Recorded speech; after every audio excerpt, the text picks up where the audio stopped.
The vehicle we've got today is a 2000 Dodge Ram 3500 with the 5.9 liter. Customer's complaint was that the check engine light's been coming on and having difficulty starting it. Two codes that we've pulled up.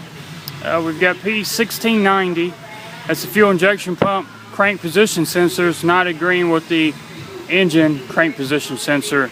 Second code we've got is actually the crank position sensor signal circuit, P0336. We've gone ahead and done our wiggle test while it was running, trying to grab a hold of the connector as much as we can get to on that crank sensor, as well as following the circuit back.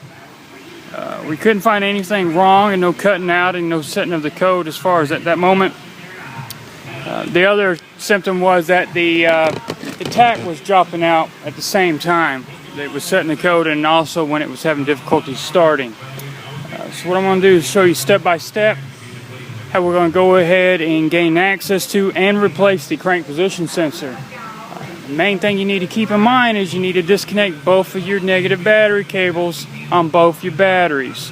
That way we don't have any kind of arcing when we go ahead and drop the starter down. So go ahead and pop your hood, disconnect both batteries, and then we'll go ahead and proceed up underneath, and I'll show you how to get to the crank position sensor. Alright, so now we got to work on getting the starter out of the way in order to get to that crank sensor that's in between the starter and the block.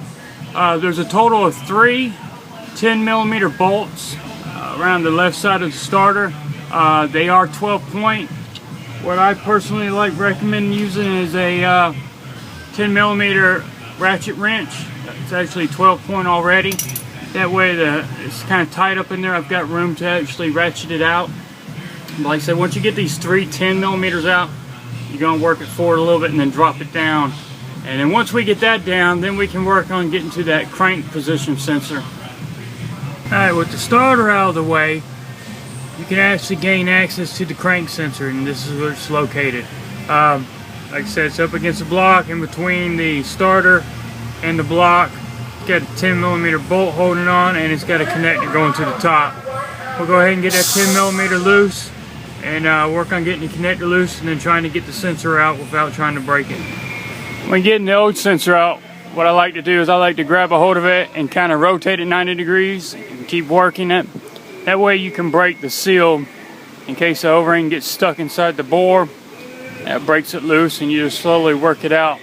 Like I was saying, you don't want to break it off in the block. If you do, you're going to spend the rest of the day trying to get it out. Now what I do with the new one, I get me a little wheel bearing grease, put it around that seal right there, the O-ring. That way when I go to put it in the bore and work it back in, it'll be lubed up and able to get in there. Then it's just a matter of putting the 10mm bolt back on, the connector, and then fighting a little bit to get that starter back up in its position and tighten up the 3 10mm bolts. Then you can go ahead and reconnect both your battery negative cables, clear any codes you got, start her up, and that should hopefully take care of your problem. Once again, thanks for watching the videos. Always stay tuned for more.